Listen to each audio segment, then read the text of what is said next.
Have you ever stopped to ask yourself why we buy what we buy? Is it truly a necessity? Or is it the desire to be seen? In a world where a person's value often seems tied to what they wear, drive, or post, money stops being just a means of exchange and becomes a silent language of identity. But what happens when we spend more to maintain an image than to live a life that truly represents us?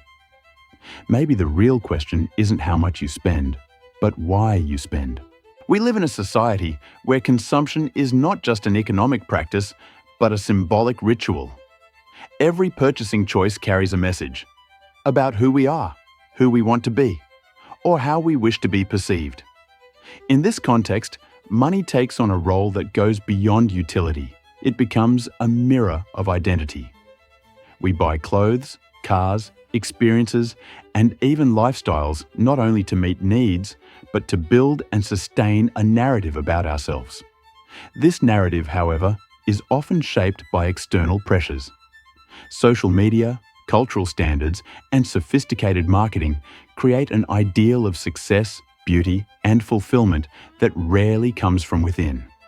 And that's where the problem deepens, when money begins to serve the image more than the essence. We spend not because we want to, but because we feel we must. To fit in, to avoid seeming less than, to be validated through others' eyes. This dynamic directly impacts our financial freedom. When consumption is driven by the desire for acceptance, it becomes a cycle that's hard to break. We work more to spend more, and we spend more to maintain an image that, deep down, may not even reflect our true values. In this process, identity stops being a starting point and becomes a product shaped by the market. The question that arises then is uncomfortable but necessary.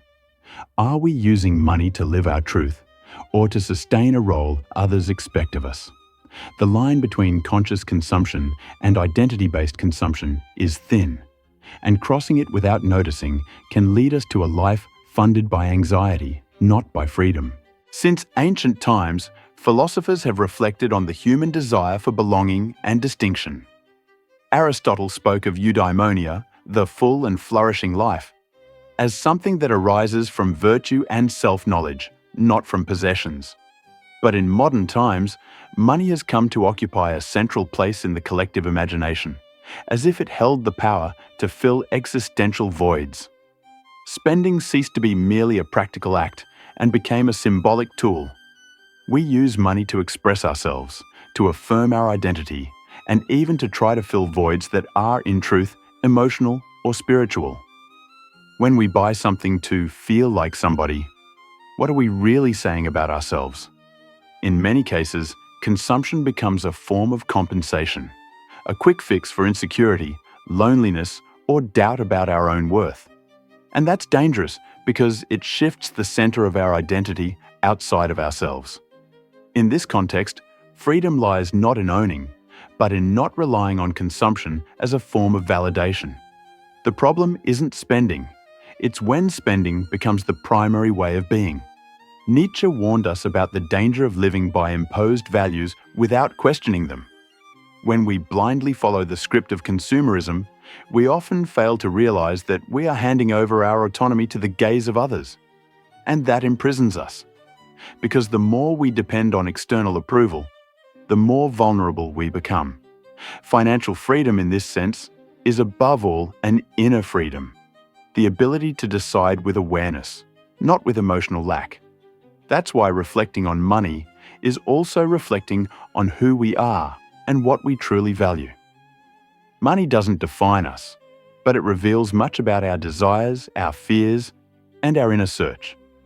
And perhaps the deepest question is this: if you had complete freedom to choose your life, without having to prove anything to anyone, would your spending still look the same?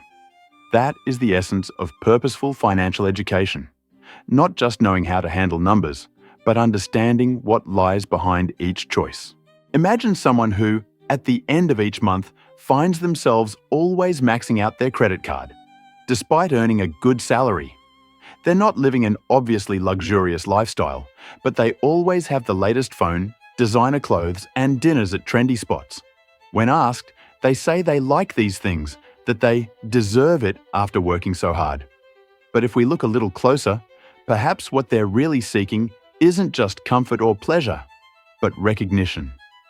Every expense carries a subtext. I'm someone who's winning at life. In this scenario, consumption isn't just a choice, it's a performance. On the other end of the spectrum, consider someone who chooses to live simply, not out of lack, but out of awareness. This person avoids debt, has clear priorities, and spends with intention.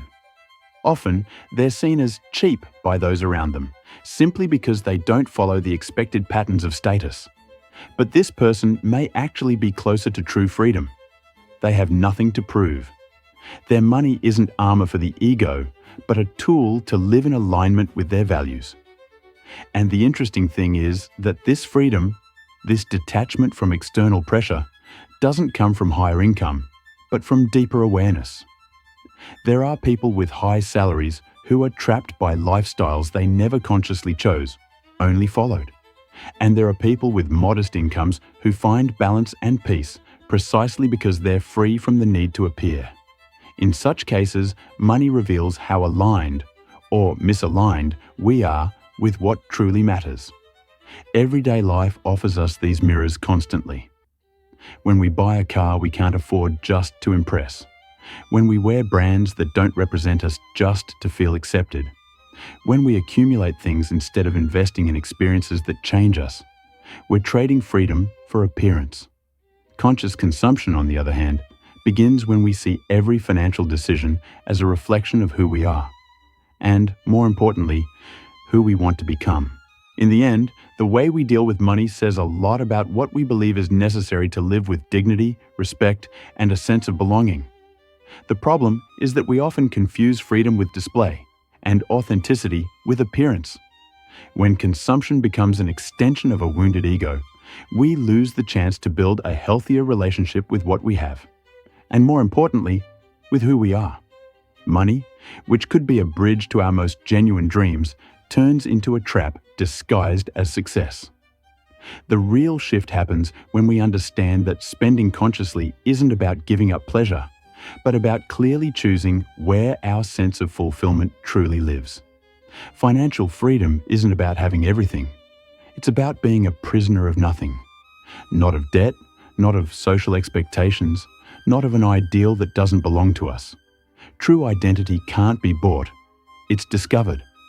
And when that discovery guides our financial habits, money stops being an end in itself and becomes a means to live with greater purpose. So maybe the most honest question we can ask ourselves with every choice is, am I spending to be seen or to be free? Because in the end, money goes away, but what it represents stays. If this content sparked any reflection in you, don't let it fade away unnoticed.